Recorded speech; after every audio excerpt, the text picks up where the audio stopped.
truth for the battered but proud people of the empire. Yeah, go ahead. Epicenter of New York City to the sleeping and empty small cities and towns of upstate, which once bustled with manufacturing, mining, and farming. We all know we deserve a return to the success and growth of generations past, a birthright being squandered by corruption in Albany, and the depredations of an insecure, scheming mountebank posing as governor, who loathes both us and himself. As liberty beckoned to enslaved peoples behind the Iron Curtain, Not yet, working on it. after World War II, we now say, believe, rise, and join us. Welcome to Radio Free New York. Hey guys, welcome to Radio Free New York. I'm your host, Andrew Hollister, and of course, I've got Bob Savage here in the studio with me. Of course you do. Of course, yeah, absolutely. I tell you what, the weather outside has no idea what it wants to do. Well, the weather outside is frightful. Yeah, but inside the truth is so delightful. Yeah, no, my phone keeps going off every couple minutes here. I gotta make sure I silence it while we're on air. Oh, you got like weather advisories all enabled there? Little weather advisories popping up back to back. My little smartwatch is freaking out too, saying, "Oh no, the weather is gonna be crazy."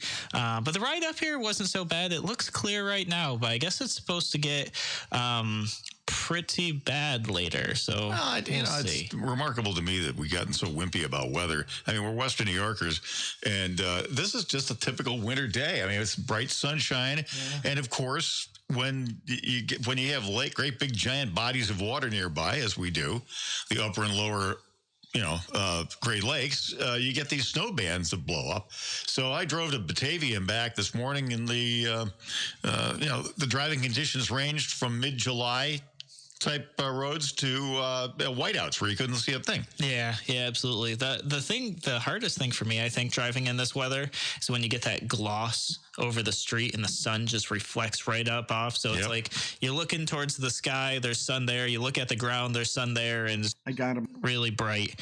So today is White House Wednesday, and I know we're doing things a little goofy this week because for yesterday's Talk of the Town, we talked about impeachment. So it sounded like we're doing our national thing on Tuesday, but we're still keeping up with White House Wednesday as well. Yep, we got the nice rolling music there. Yes, the official White House Wednesday theme. Yep. So today we've got another presidential candidate who we're going to be talking with. His name is Ken Armstrong, and I think we've got him on the phone. Do we have Ken here? I don't know if we got him. Yes. We do have him. Yes. Yeah, we've got him. Awesome. Welcome to Radio Free New York, Ken. Hey, how are you doing? I'm doing well. So Ken Armstrong, he is running for president in the 2020 election. He is running also as a libertarian. And I'll give you guys a little bit of background on Ken, and then I'll let Ken fill in any of the blanks that I've missed. Somebody's already commenting in the live stream that Ken is awesome. So, Ken, you've got some fans listening to the show already. Good. I'm glad to know I have a fan somewhere. There you go. Yep. And I will say though, for the people who are listening to the show who haven't met Ken, Ken is immediately recognizable by his voice. And you got one of the better voices in the low-priced field there, Ken. I got to tell you. I've got the perfect face for radio, too, so it works out well. See, there you go. There you go. So Ken is from California originally. He was in the Coast Guard, and while in the Coast Guard, and correct me if any of this is wrong, I've just got some bullet notes that I put together for you. You became a NATO and United Nations advisor, and you were aboard 4 naval ships advising during the Bosnian War. Is that correct? That's right, yes. Awesome. And you also got a chance to work as a federal healthcare executive working with the U.S. Surgeon General. And then you also worked on some human smuggling cases in the Pacific and led like international media relations associated with that and through the White House in the Situation Room as well, right? That's right. Yeah, all of that is true. Awesome. So it sounds to me like you've got some pretty interesting experience. Are there other things that you want to include in that maybe I left out? Well, as you can see, I'm still trying to find something that I'm good at. That's why I'm trying a run for president and see if I can get good at that. No, seriously, I've held local county office in Hawaii. I have been a newspaper columnist, a college computer instructor. I've just done a whole lot of different things, but on the national level, you touched on it. I served as a Coast Guard officer in what we call joint service. So I served with all 5 of the military branches as a Coast Guard officer, and also in NATO and the United Nations.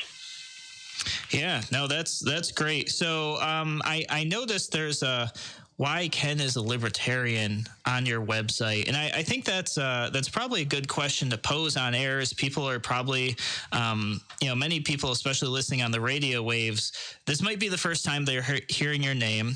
They're hearing your background, they're hearing your experience, they're hearing you're a libertarian. They might want to know, well, why? What makes this guy a libertarian? What made you choose the Libertarian Party? Why not one of the big 2 or another minor party?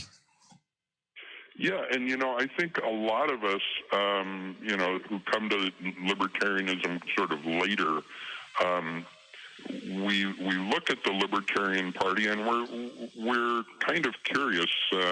We've heard some strange things about libertarians, and does the party really represent who we are? I started out, I was an official in the Democratic Party in Hawaii. I was the chairman of the Civil Rights Platform Committee for the Democratic Party of Hawaii, and had some differences in tax issues and things like that ended up causing me to have to resign from the Democratic Party about 21 years ago, and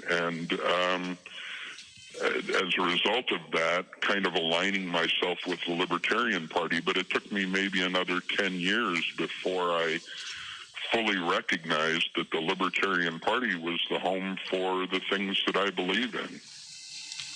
Yeah, so that's great. Something I talk about a lot on the show is that libertarians have that unique perspective and unique ability to connect with people both on the left and the right. And I think a lot of people accuse the Libertarian Party of just being, a sect or a sliver of the Republican Party. But it sounds like you're living, breathing proof that that's not necessarily true. You were a member of the Democratic Party, realized they don't align with your values or with enough of your values, and the Libertarian Party was a home for you. That's exactly right. In fact, I called myself an anti-prohibitionist Democrat, which was a term that I made up. And as I got to understand my own values more, I realized that while the Democratic Party maybe embraced social issues that I agreed in, that party was more in favor of a big government footprint on people's lives. And that's what kind of drew me away from the Democratic Party. On the other side, I am attracted to the fiscal conservatism of what the Republican Party used to stand for and no longer does. But right now, there's no good home for somebody who's fiscally conservative and believes that people have the right to make their own decisions about their lives, except the Libertarian Party. Yeah, and I would absolutely agree with that. There's a lot of ways people describe the Libertarian Party. One is socially liberal and fiscally conservative. And so if you live in that camp, you should look in the direction of the Libertarian Party. So there is the music. We are going to take our first break of the hour. We've got Ken Armstrong on the phone with us. He is running for president of the United States, and we're going to take a break here, and we will be back in a moment on Radio Free New York.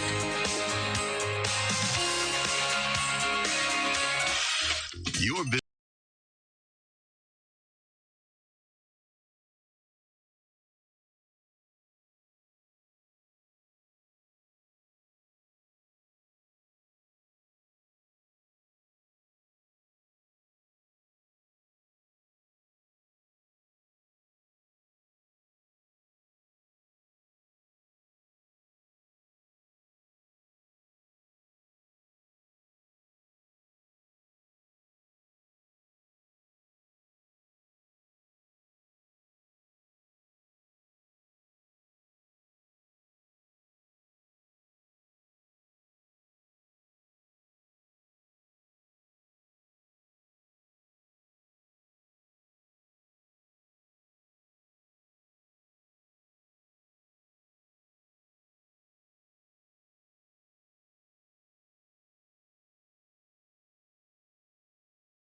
being opened. And are you really looking for customers who are shopping for used tires and playpens?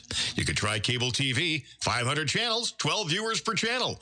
Or how about hiring some guy in a day-glow orange wig to dance holding up your sign down at the corner? If you want real advertising impact with a quality message for savvy consumers who actually have money to spend, WYSL has a giant 20,000-watt signal and 2 FM channels at 92.1 and 95.5, covering 1.4 million people all over Rochester and the region, literally all the way to Pennsylvania. Get results, save time and money. Call us, get on board, and start growing for 2020. 346-3000 or WYSL1040.com. Why do businesses choose to move their website from Wix and Squarespace to Simple Tech Innovations? Maybe it's their excellent customer service or attention to detail. Maybe it's their ability to give a truly customized solution.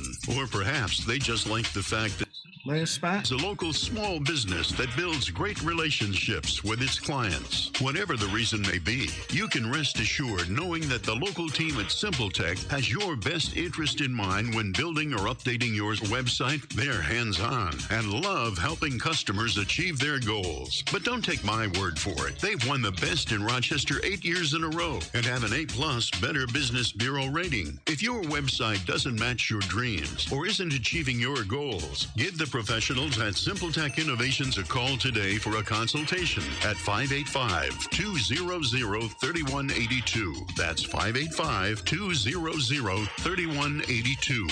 SimpleTech Innovations. You're listening to Radio Free New York. All right, welcome back to Radio Free New York. I'm your host, Andrew Hollister, and today is White House Wednesday. So White House Wednesday is the day we talk about national politics and we bring in national candidates. So today we've got Ken Armstrong on the phone. He is running for president on the Libertarian ticket. Welcome to the show, Ken. Thank you. It's good to be here. Yeah, and it's real good to have you. So in this segment, I like to ask presidential candidates, in the event that you are elected, what are the top 3 policies that you want to see or enact? If you could choose 3, which everybody usually has just pages and pages, but if you had 3, what are the top 3? And feel free to go in depth on them, policies that you would like to see happen in the United States. Well, yeah, first of all, and I'm going to not necessarily do these in order of priority, but kind of chronologically, the Afghanistan papers have kind of been in the news lately, although they've been overshadowed by the impeachment story. But I encourage people to familiarize themselves with what just came out in the Afghanistan papers. The first thing that I would do from the steps of the Capitol in my inaugural address is I would tell Congress that they have to get back to work and do their job, because any wars that are not declared by Congress will be terminated in 30 days. And I honestly don't believe that Congress will declare very many wars, because they're more accountable to the people than we've been for the last 50 years. So I think that probably 30 days after I'm elected, we start bringing our young people home and stop these foreign engagements of adventurism.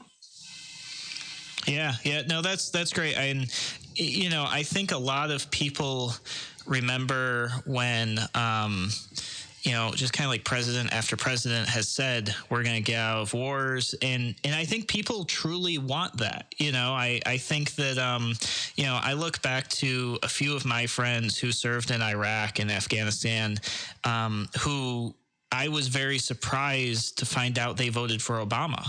I mean, we're talking about conservatives here who voted for Obama because they thought that their buddies were going to get out of war. And, so... You recall he got the Nobel Prize in advance for supposedly that. Yeah. So because of that, I think that getting out of war is important to a lot of people in the nation. So I think that's a message that that people are on board with for sure. What about number 2? What's number 2 for you? Number 2, and again, like I said, these aren't in order of priority. They're just sort of chronological. We've got to get the budget under control. If we don't get the budget under control, nothing else that the president does is going to matter, because what's going to happen with our foreign trade policies that we have right now and with the extreme deficit that we have, we're forcing trading partners into stagnation in their economies. We're going to see global hyperinflation. It's going to happen.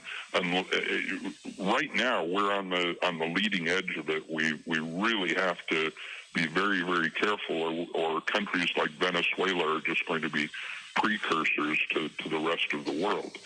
So we have to get this economy under control. You know that we added $1 trillion to the national debt between February and November of this year.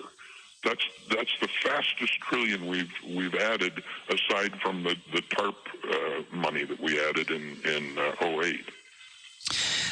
So when you say getting this under control, does that mean you would be willing to veto any budget that includes a deficit, regardless of what programs it does or doesn't fund? If it creates a deficit, will you negotiate on that, or will you just keep vetoing it? I think you have to start out easy. If you just start out by yanking the rug out from under everything, you're going to cause the very thing that you're trying to prevent. I believe in the non-aggression principle, and I believe in that down to the level of economics. And we've caused a situation by our irresponsibility that we have to be careful about fixing. But that said, we have to very, very quickly do exactly what you said. In very short order, we have to stop writing any deficit ink, which means we have to have a plan in place on day one for eliminating any government program that goes over the revenue of the government. Ken, Bob Savage here. Just a quick question. We're looking at an omnibus spending plan. Apparently, it's about to be signed into effect by President Trump in the midst of all of this impeachment brouhaha. And the spending is roughly, just in rough figures, it's about twice what the Obama administration proposed to spend in 2010. 9 years ago. What would be the priorities in dialing back this runaway spending by the federal government? Well, of course, and I touched on it already, that we need to stop the foreign adventurism, and that includes shutting down any bases that we have that aren't absolutely necessary. And I recognize, first of all, some of our bases are established by treaty, for Okinawa being an example. We have a treaty that establishes that base. We have to renegotiate those treaties in order to close down the bases. But there are a whole bunch of bases out there that are only established by a status of forces agreement or a memorandum of understanding. We can shut those down in very short order, and using the technological advantages that we have today, we don't need to be spending billions and billions of dollars keeping American forces forward deployed like that. So that's one place that we can save very quickly. And then there are a number of preservation of land that's used for commercial purposes. We don't need to be preserving land so that oil companies can use them. If the oil companies are going to use the land, the oil companies can buy the land and pay for them. But just many examples like that we can peel back the budget very quickly. Yeah, no, peeling back the budget, that's something that I would, as a taxpayer, really love to see less and less of my tax dollars being spent. So you hit the first two, you mentioned in chronological order. What is number three? Number three, and this is a tough one, but we have to have a president who is willing to start giving up power. There has been so much accumulation of power to the Oval Office that was never intended by the founders, isn't framed out in the Constitution, and is not doing good for the people. The 10th Amendment says that the federal government only has certain enumerated powers, and you find those in Article 1, Section 8 of the Constitution, the enumerated powers. And the President of the United States is doing a lot of stuff that doesn't belong in the Oval Office. So we need a president who is willing to give the power power back to the place where it belongs, which is essentially the people. Ken, it's been made fairly clear by the Democrats they'd like to do away with the Electoral College and pretty much go to direct democracy. Of course, the Republicans, at least they claim that they had abhor that. What's your position on the Electoral College? You know, democracy sounds so good, but democracy is two wolves and a sheep voting on what's for lunch. You know, one person, one vote means 5 cities in the country rule the whole country. I've heard totally erroneous myths that the purpose of the Electoral College was to subjugate slaves and things like that. All of that is totally mythological. The purpose of the Electoral College was to spread the power out across all of the country, including smaller states that would have no voice at all. So the Electoral College is a critical piece of a republic. We're not a democracy, we're a republic. And giving everybody in the country the opportunity to have a voice means keeping the voice of the Electoral College. Yeah, no, I definitely agree. I think that one of the most painful things that could happen to this country is eliminating the Electoral College. And I see there's a bunch of people on the live stream, so I want to thank everybody who's joining us on the live stream and, of course, on air as well. Carrie says, I love all top 3 priorities. Daniel says, good ideas. Sean says, Ken has the force. So certainly... I'm your father, Luke. Yes, okay. Yep. So definitely people are responding positively, at least to what you're saying here. And one of the things you brought up is something that I'm always trying to harp on for people. And if you listen to the show a lot, you've heard this. So you're like, yeah, Andrew, I already know. But for those who might be new to it, you know, a lot of people think that we live in a democracy, and they don't actually know. And a lot of them hold public office too, yeah, which is a scary thing. Yep. It's very true, but yeah, there's a lot of people that go, well, we live in a democracy, and I think this is a huge failing, probably in the social studies department in schools.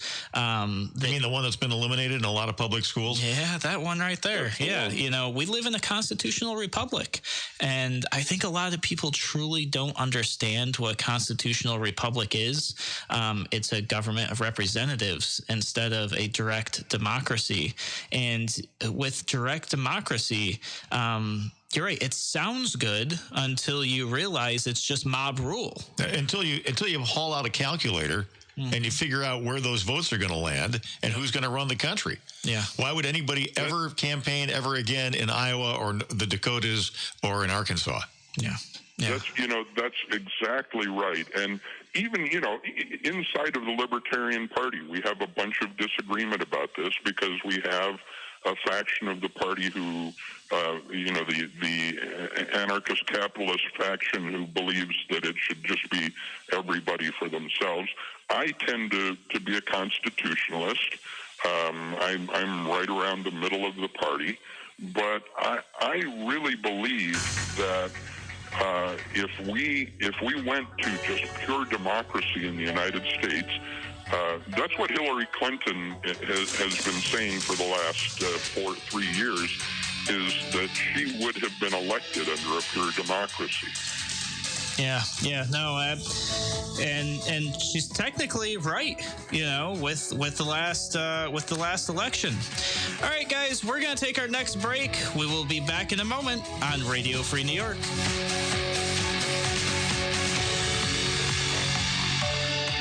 Now, more than twice the power. WYSL. More powerful FM 92.1, FM 95.5 West, and 1040 AM WYSL Avon Rochester.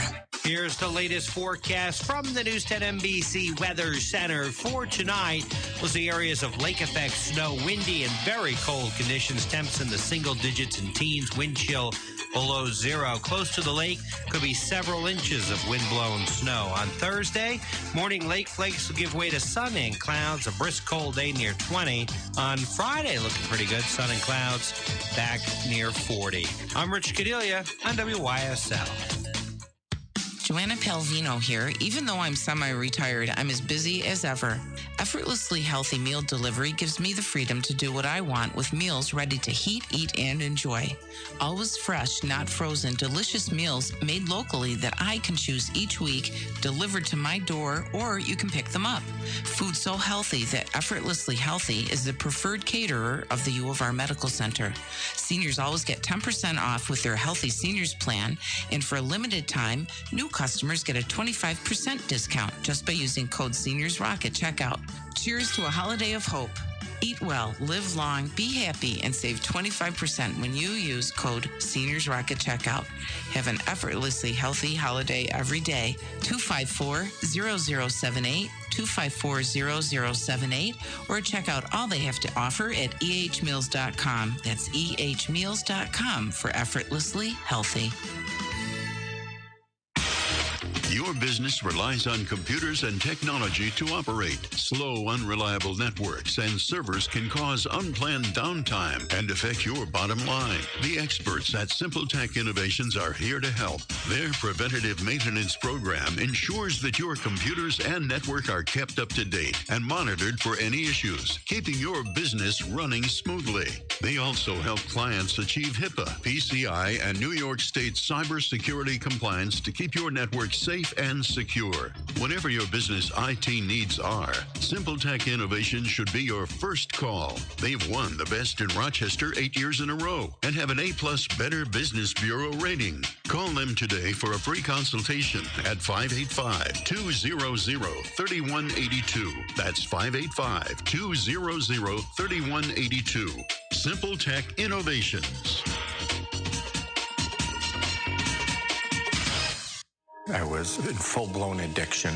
I was so hopeless, and I made the call to the Open Door Mission. I began to listen and learn and be rebuilt. And for the first time in my life, I believed I could do anything, that being clean and remaining clean was possible. I'm a different person, and I have Jesus Christ and the people here at the mission to thank for that. Come home to calm, quiet, and beautiful Woodgate Apartments and Townhomes in Spencerport. Just minutes from downtown Rochester. Choose from 1 or 2 bedroom apartments or 2 or 3 bedroom 2-floor townhomes in an historic canal village featuring nearby restaurants and shopping.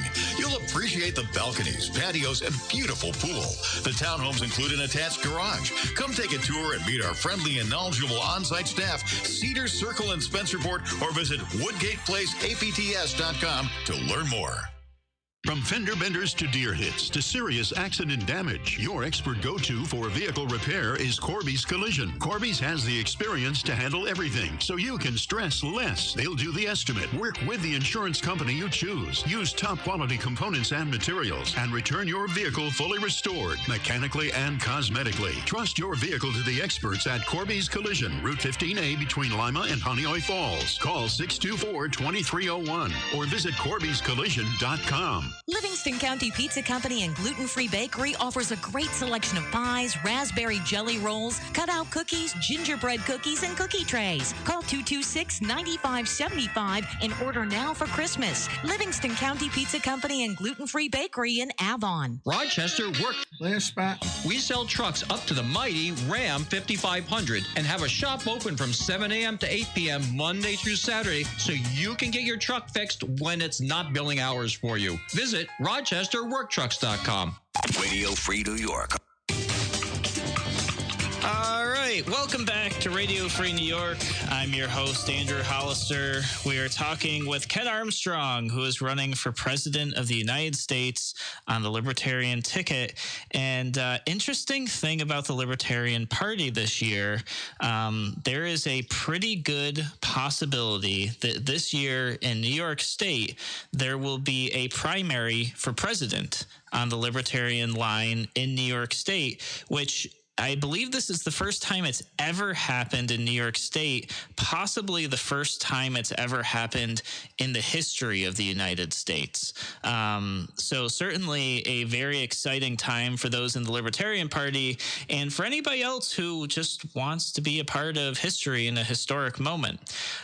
So Ken, one of the first things I always want to ask candidates who are running for third party, running for president, is in the event that you did get elected, how are you going to work with Democrats and Republicans who are basically the ones elected in Congress right now? How are you going to work with them to get things done? Well, and that is the key, because right now, one of our biggest problems is this polarization. And of course, we've got two big corporations trying to wrestle power from each other right now.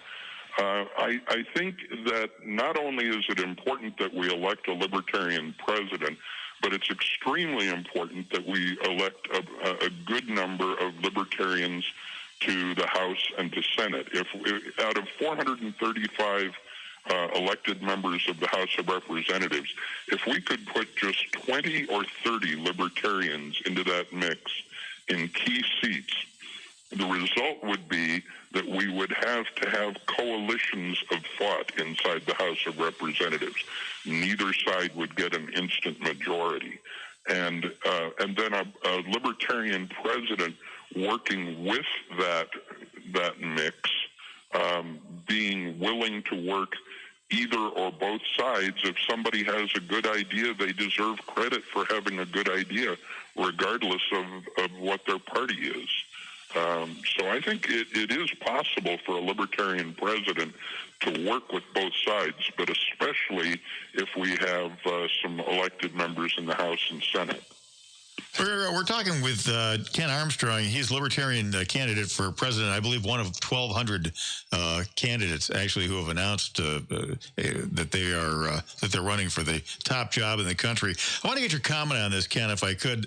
There's a new survey out of 2,000 Americans who say that. Now, 78% of respondents came up with this conclusion, that politics are the number one source of anxiety and stress in their lives. 78%. And that's a pretty good sized sample, too, 2,000. And I'm struck by, looking at we have these TV monitors in our studio, and we're watching all these impeachment, proceedings. And I'm sure that there's profound disinterest in all of that. How do you feel about the disconnect between the average American and what happens in Washington, D.C.? And I think that really is the issue, is how out of touch D.C. is. About a year ago, a little over a year ago, there was a Gallup poll, and 58% of the respondents said that they would vote for a third-party candidate if there was a reasonable third-party candidate to vote for. That doesn't mean everyone's going to vote for me, but it does mean that people are tired of the status quo. And yet we have a Washington that thinks that they need to double down and even fight harder for these partisan divides that they've created, and that's what we're seeing in the impeachment process. And regardless of what I think of what President Trump did with regard to the Ukraine, both sides are responding in a very, very partisan way without an ear toward what the people are asking them for. Yeah, and one of the things I think you said in the first question is that by electing a libertarian president and getting a few libertarian seats in the House and the Senate, that would essentially take away, maybe not entirely, but the thought process is that would help to eliminate partisanship in Congress, because now it's not just one side versus another. Now there's a third body in there, and no one party has full majority. They have to work in the interest of the people to get things done. And that's, it's interesting that in 1960, 60 years ago, when John Kennedy was elected, it was very common for the Republicans and the Democrats to work together to create legislation. And if you look at the graphics of the collaboration over the last 60 years, it's gone from very collegial to very polarized.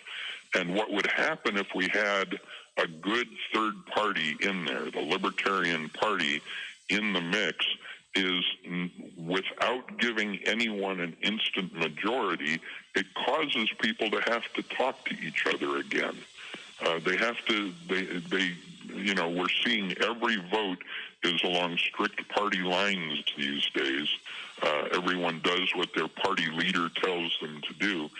And what we need to do is we need to get back to collaboration in government with an eye toward what the people are asking us to do, not just what our special interest political action committees are telling us to do. Yeah, and I know I see one of the biggest things that people are asking for right now is a fix to healthcare. So what are your thoughts on when Armstrong presidency would look like in an Armstrong administration? What type of moves would you guys make and press for to change and resolve healthcare in the United States? Well, of course, that's an enormous thing that we could be talking about for days on end. But a simple thumbnail sketch of that. First of all, we need to talk about pharmaceuticals and the availability of pharmaceuticals. Right now, the federal government is protecting big pharma in the United States by limiting how and where and for what price we can purchase our pharmaceuticals. If you go outside the United States, just across the border into Canada or Mexico, and you can buy pharmaceuticals on the global market, they're sometimes a tenth or a 20th of the price of what we buy in the United States. So opening up pharmaceuticals to fair consumer-driven markets is step number one. Step number two is in all 50 states, we have what we call a patient's bill of rights. This is the generic term for it. It has different names in different states, but in all of the states we have this. And one of the top things in the patient's bill of rights is that you have the right as the consumer, as the citizen, to manage your own health care. But that's a lie, because we've taken that away from people. You, for example, if you go into your doctor and your doctor says you have cancer, and you say, okay, doctor, I want to manage my cancer with diet and exercise, the doctor will say, fine, but your insurance isn't going to pay for anything for the rest of your life because you've just terminated your insurance by your choice. And so we have eliminated choice in healthcare, which is another factor for driving up costs. If people want to go to a Native American model of medicine, or traditional Chinese medicine, or a traditional American hospital model of medicine, or whatever they want, they should have the right to get the kind of health care they choose to get without having the government interfere and allow through regulation for the insurance companies to demand that you get a particular model of health care. So introducing competition into the marketplace then brings down the prices in the marketplace. And similarly, it reduces the need for insurance to cover your care because you can buy more care out of pocket. And insurance is one of the things that's driving up the cost of care in the marketplace. So we have sort of a three-pronged approach there. And I know I just stated it very quickly and simplistically, but if you carry that three-pronged approach across the entire marketplace of healthcare, introducing choice and consumer-driven care, you bring the costs down to a place where people can actually either afford only catastrophic care insurance. In some cases, they would need no health care insurance at all. The cost of insurance itself would be considerably lower. All of those things would bring it much more into the affordable marketplace, rather than the idea that everyone has right now of the federal government becoming involved, which always only makes things more expensive. Yeah, no, I would agree. Government interaction with any industry typically increases pricing. Absolutely. All right, guys, we're going to take our last break of the hour. When we come back, we're going to run Ken through a lightning round of questions. We'll be back in a moment on Radio Free New York. And Merry Christmas to all along the WYSL network in Elmira, Corning, Big Flats, and out in Newark, Wayne County on the WACK stations here in the Rochester Metro as well. All 9 of the stations you hear Radio Free New York on. Merry Christmas to all.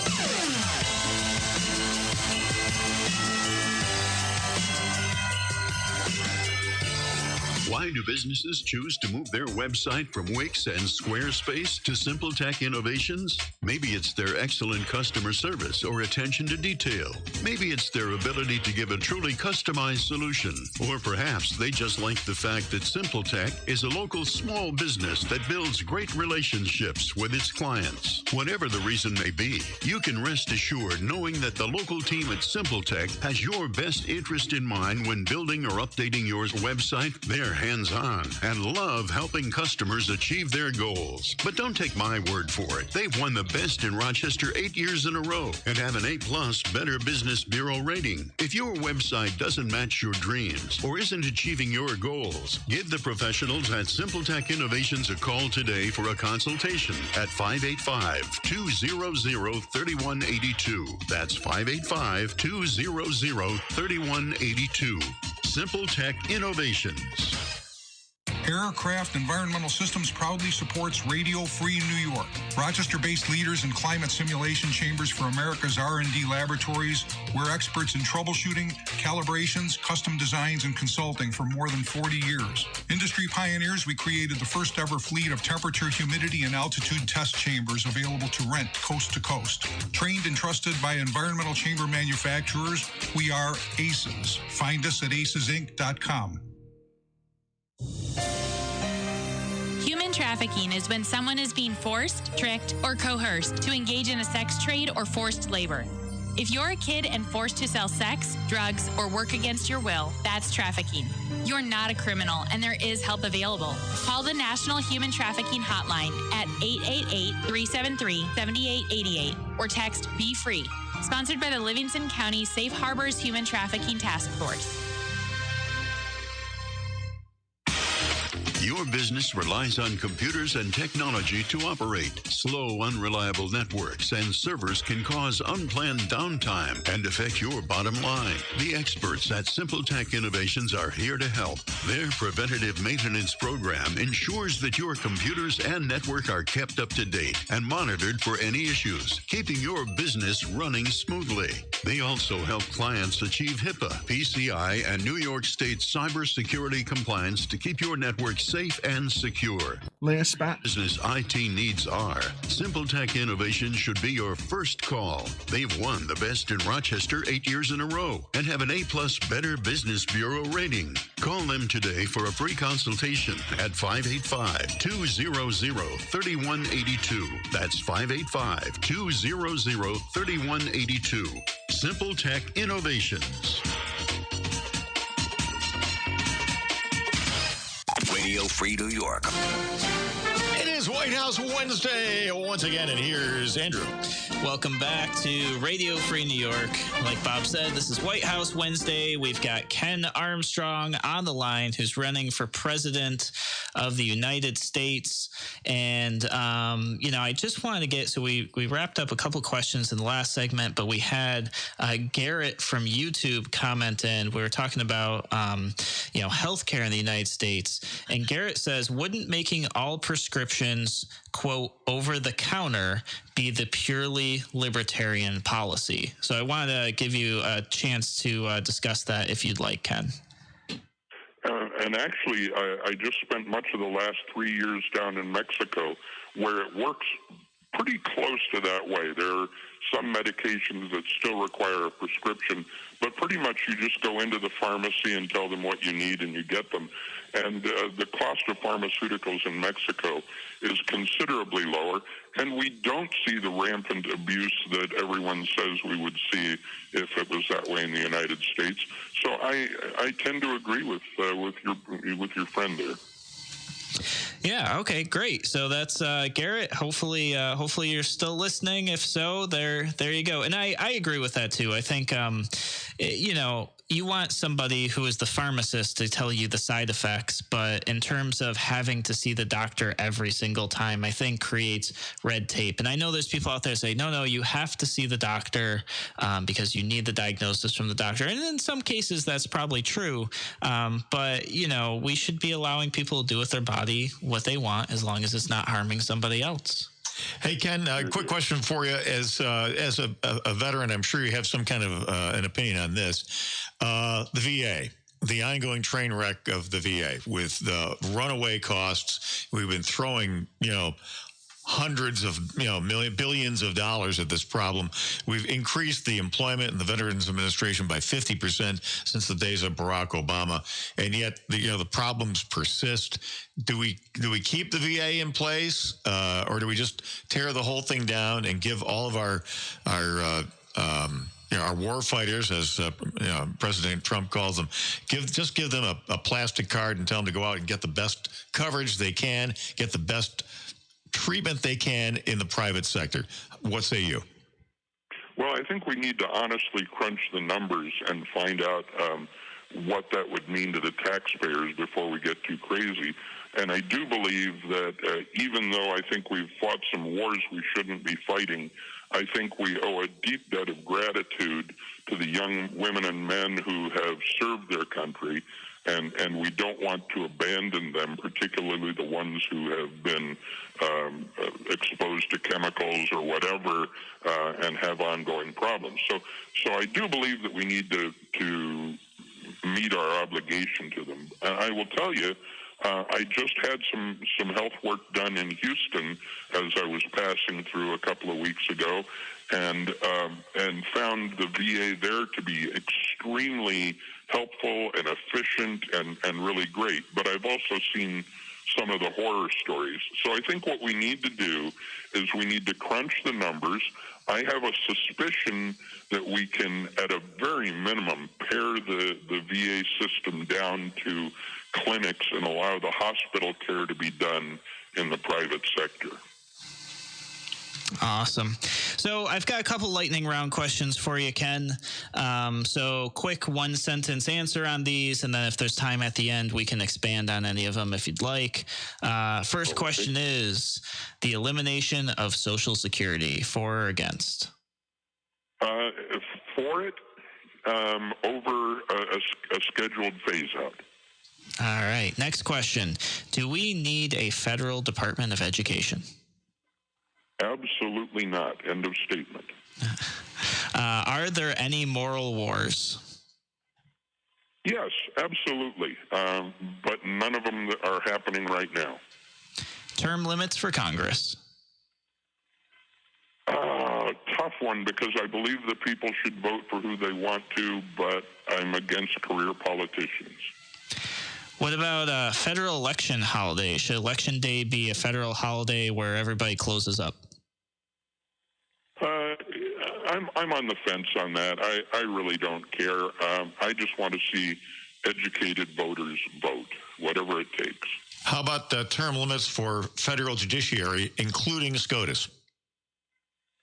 The judiciary, we need to completely revisit the judiciary going back to Marbury versus Madison ruling in 1803. The judiciary has way too much power in this country. And what about, who's your favorite person in history? Ooh, my favorite person in history. Wow. You've actually got me stumped. There are so many that I'm just absolutely, I don't know. I don't have an answer for that one. That's okay. I haven't met a single issue voter that was their single issue, so I think we're okay there. Let's see. Do I have anything else for you? I think, soda or pop? We got to know, soda or pop? Well, I grew up in soda land, and then I've lived in pop land, too, so I drink whatever it is where I go. Awesome. Should we get Jerry Nadler a box to stand on? Oh my goodness! And let's not get rude. I'm 6'2", so I can't be throwing stones at anybody. But that's me, folks. It's not. Don't visit that on Ken. I'm just being funny. And you know what? I did add a new one to the list. This is very contentious. People across the country battle over this on a daily basis. Does pineapple belong on pizza? My wife is from Hawaii. That should tell you everything you need to know there. There you go. Awesome. So we've got about 3-ish minutes left in the show. So I'd like to give you the opportunity to just let people know how they can get involved in your campaign, any final thoughts, how people can volunteer if they're interested, all of that. Floor is yours. Thank you. I appreciate that. Yeah, and being a libertarian campaign right now, we don't have any federal matching funds coming in. All the things that people think we get, we're very. I'm in a very low budget motel today, and we're driving around the country. So every dollar that we spend is spent very carefully. If people go to Armstrong2020.com, Armstrong2020.com. They'll find information about us, about what we stand for. We need volunteers all across the country to help get the word out. And right now, our end of the year push, folks, we need financial help to get through the end of the year and continue getting this message out in the new year. So every little bit helps. All right, awesome. And since we do have a little bit more time, why don't you tell us about the things that you would anticipate vetoing, if anything? You know, that's definitely the power of the president to veto things. That's part of the balance of power. What are your thoughts? We've got about 60 seconds. Well, first of all, I would peel back a whole bunch of executive orders, just for starters. But in terms of vetoing, any expansion of government authority on your life, period. We don't need more government. That has never been the solution. So that would be where I would begin vetoing. Awesome. Very good. And one final quick question would be, do we have a problem with fake news? We have a problem with polarized news. All of the big cable networks now have agendas, and they're just pushing their agendas.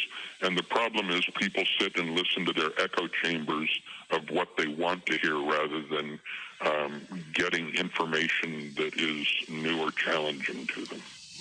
Absolutely.